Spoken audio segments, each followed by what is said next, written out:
Daging megang di komplek Pasar Impres Tapak Tuan. Syederalun jelang megang Ramadan 2022, harga daging di Kabupaten Aceh Selatan dilaporkan tembus Rp200.000 per kilogram. Amin 2 megang Pak ya. Mahalnya harga daging tersebut dikarenakan mahalnya harga kerbau dan sapi yang dibeli warga dari peternak.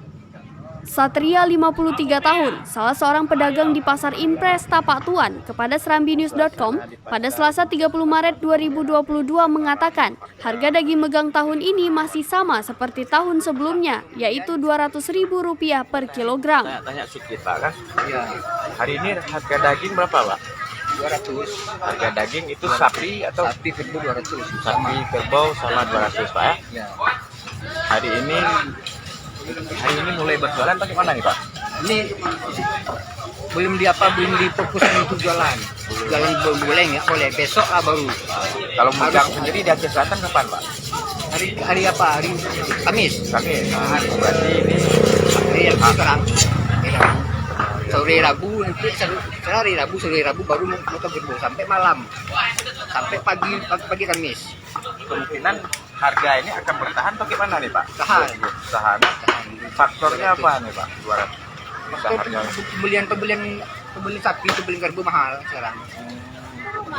Taksiran per kilo itu udah 200.000 per kilo. Kita beli. Kalau apa? Kerbau dari mana nih Pak biasa diambil? Nih, kerbau haji ada dari utara. Oh, memang ada. kerbau lokal ya? Iya, kerbau lokal. Sapi lokal. Nah, sekarang kita coba lihat harga ayam potong. Selain daging, harga ayam potong juga mengalami kenaikan, yakni berkisar Rp60.000 sampai Rp65.000 per ekor. Sebelumnya harga ayam berkisar Rp45.000 hingga Rp50.000 per ekor. Tak hanya itu, bumbu dapur juga mengalami kenaikan, seperti cabai merah Medan Rp40.000 per kilogram, cabai lokal Rp45.000 per kilogram, tomat Rp10.000 per kilogram, cabai rawit Medan Rp30.000 per kilogram, cabai rawit kampung Rp35.000 per kilogram.